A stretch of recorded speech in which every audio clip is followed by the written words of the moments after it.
Ich begrüße euch zu einer weiteren Episode unserer Motorradreise durch Marokko. Heute fahren wir in Zentralmarokko von der alten Oasenstadt Tinahir oder auch Tingir genannt durch das Palmental in die spektakuläre Totra-Schlucht. Da wegen den Corona-Einschränkungen nur wenig Touristen im Lande sind, genießen wir den Hotspot zusammen nur mit einigen wenigen Einheimischen. Auf der ganzen Strecke begegnet uns kein einziger Reisebus und das ist gut so. Nach der Schlucht fahren wir auf einer wenig befahrenen und sehr kurvenreichen Schotterstrecke durch eindrucksvolle Täler und Hochebenen des Hohen Atlas bis zum Karawanenstützpunkt Gulmima. Von dort aus führt uns die Route durch Steinwüsten und erste Ausläufer der Sahara entlang kleiner Oasen und Dörfer bis nach Erfurt, unserem heutigen Tagesziel.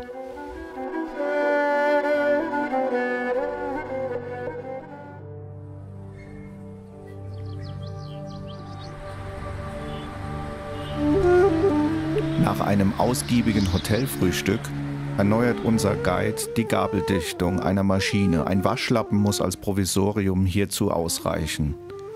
Pünktlich um 8 Uhr starten wir dann die Maschinen und fahren bei Sonnenschein zum ersten Aussichtspunkt durch den morgendlichen Verkehr in Tinahir.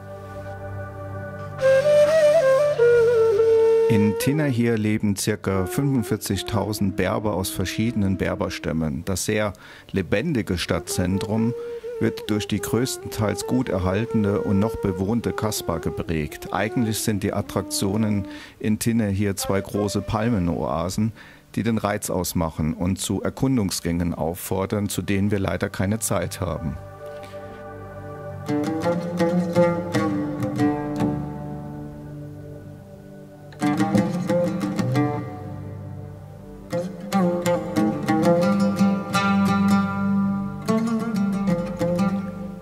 Von unserem Panorama-Aussichtspunkt sehen wir ganz deutlich, dass beide Oasen eine grüne Uferlandschaft entlang des Totra-Flusses bildet. Angebaut und angepflanzt werden neben Getreide, Gemüse, vor allem Baumfrüchte wie Datteln, Feigen und Granatäpfeln.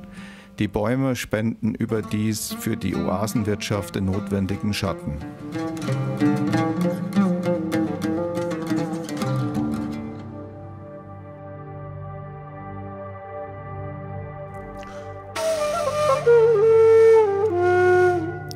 Wir fahren dann etwa 12 Kilometer weiter in Richtung Norden, wo die touristisch interessante Totra-Schlucht mit ihren spektakulären, etwa 300 Meter hohen und beinahe senkrecht abfallenden Felswänden liegt.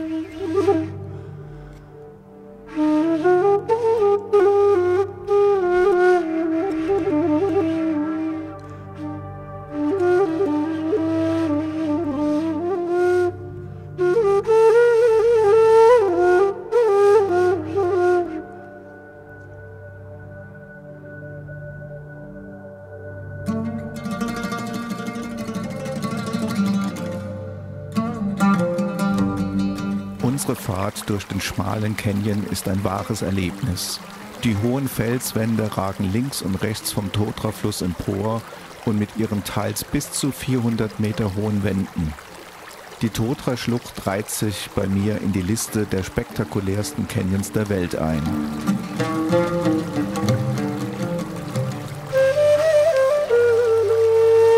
Wenn man von Tinahir aus kommt, dann erlebt man gleich die Schlucht von der schönsten Seite, denn die ersten 600 Meter der Schlucht sind nicht nur 10 Meter breit und 160 Meter tief, sondern sie sind spektakulär. Gerade genug Platz für eine Straße neben dem Fluss.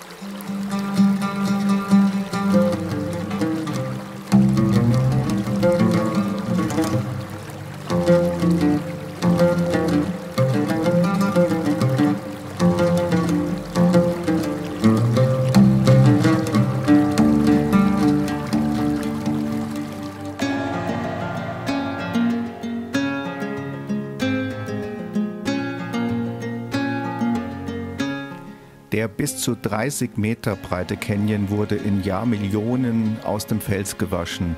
Nicht nur ein Paradies für Motorradfahrer, sondern auch für viele Kletterer, die in der steilen Felswand hängen.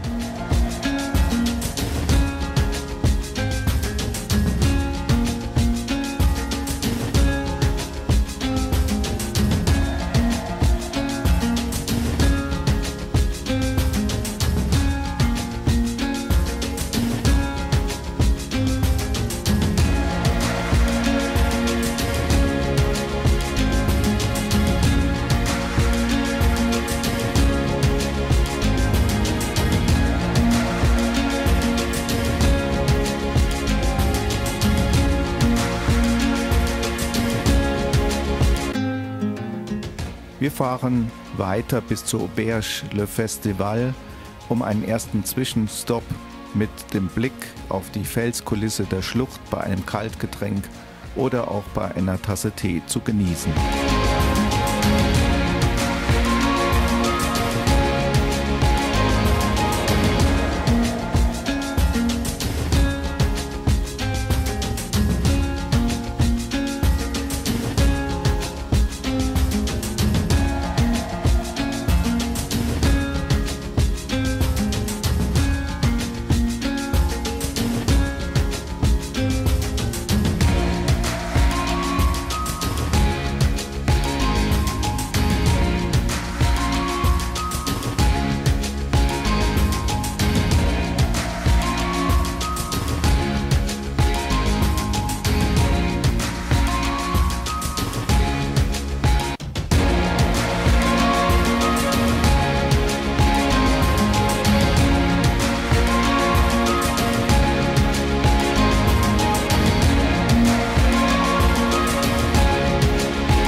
Gestärkt fahren wir weiter nach Norden zum Ausgang der Schlucht, nach Tam Tatust, wo wir dann auf die Hochebenen Richtung Azul abbiegen.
Die Landschaft erinnert uns an die vielen Reiseberichte, die wir von Kasachstan gesehen haben. Die Hochebene des Hohen Atlas lädt uns immer wieder zum Verweilen ein. Und plötzlich sehen wir sie, eine kleine Kamelkarawane auf der traditionellen Route nach Tinahir.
Immer wieder entdecken wir neben Eseln, Pferde und Schafe viele Ziegen, die aus dem Tiefbrunnen vom Hirten mit Wasser in dieser Steinwüste versorgt werden.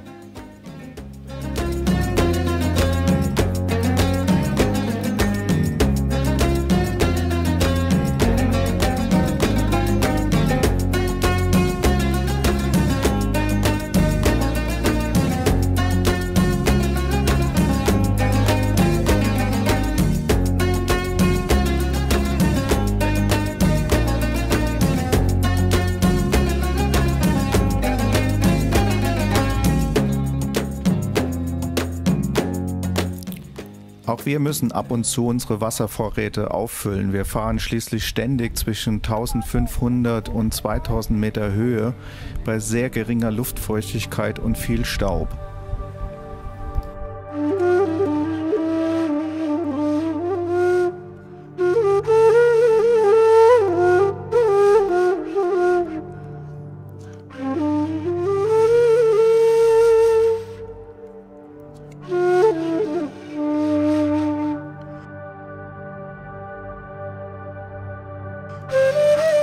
Am Ortsausgang von Azul geraten wir in eine Polizeikontrolle.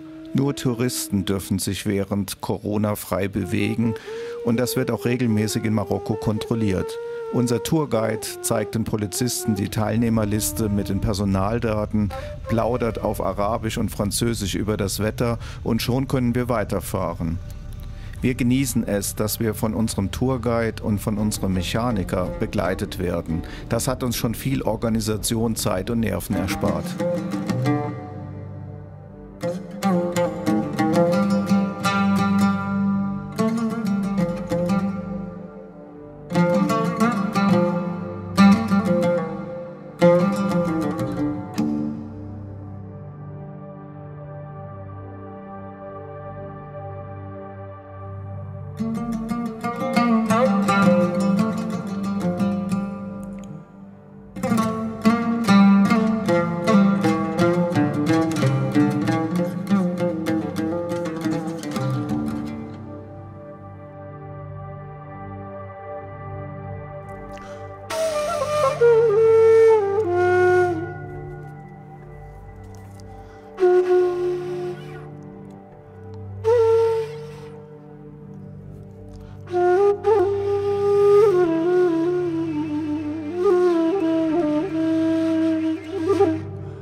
Wir verlassen nun die Hochebene und fahren in weitere kleinere Schluchten vorbei an vielen Oasendörfern bis nach Amelagou, wo unser Tourguide ein Mittagessen in einer kleinen Auberge organisiert hat.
Salam.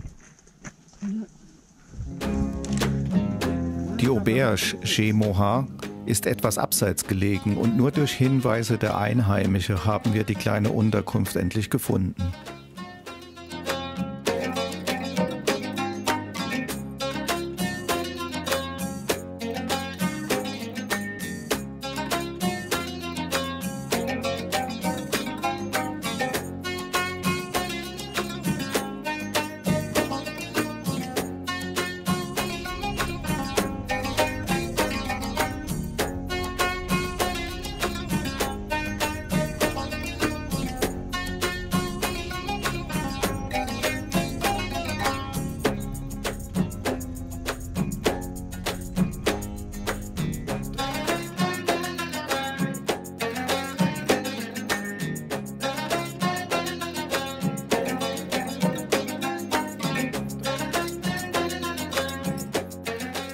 Während die Gruppe auf das Mittagessen wartet, vertrete ich mir etwas die Füße. Das beobachtet der Großvater der Familie und führt mich dann ganz stolz im und auf dem Haus herum und zeigt mir seinen kleinen Stall, erklärt mir die Geschichte seiner Familie, die ich leider mit meinem schlechten Französisch nur in Teilen verstand.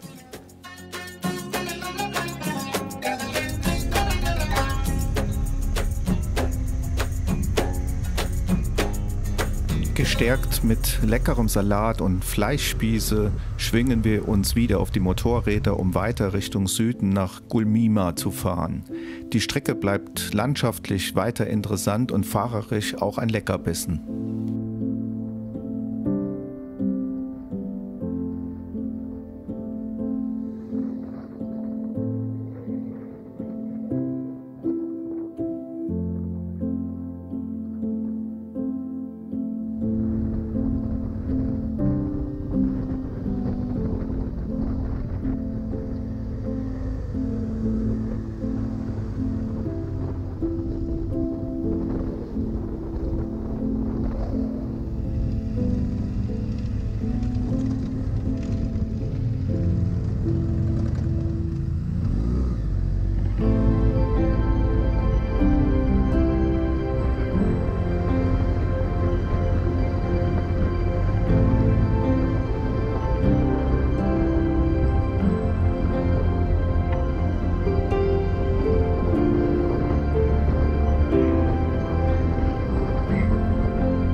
Auf der letzten Etappe nach Erfurt halten wir plötzlich an einem Ausläufer der Stein- und Sandwüste an einer Attraktion der Wüstenbewohner an. Unter der staubigen Wüste liegt hier ein antikes Bewässerungssystem, das heute noch genutzt wird. Es handelt sich um einen von Hand gegrabenen unterirdischen Kanal, der über Hunderte von Kilometer Wasser vom Hohen Atlas bis in die Sahara befördert. An einigen Stellen kann man über Brunnen dieses Wasser zum Trinken und Bewässern über einfachste Vorrichtungen entnehmen. Und das schauen wir uns jetzt an.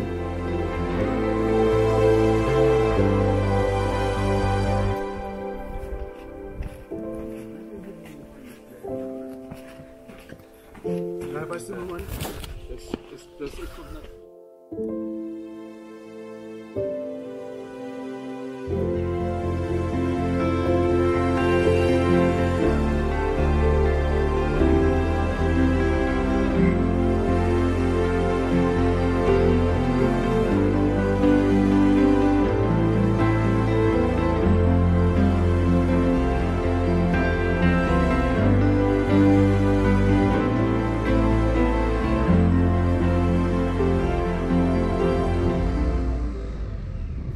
Eine kleine Windhose zeigt uns die Richtung an. Wir fahren noch wenige Kilometer nach Erfurt in unser Hotel La Rose du Désert, wo wir den schönen Tag im Pool und danach bei einem sehr tollen Abendessen ausklingen lassen.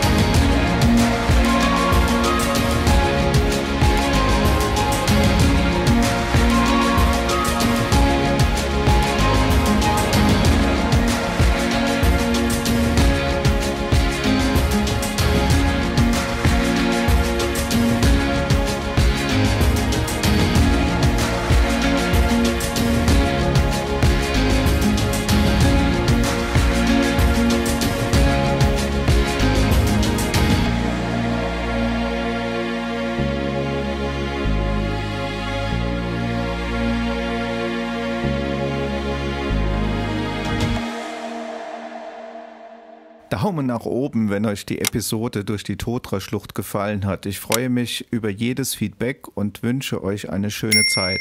Bleibt gesund und bis bald, euer Jürgen.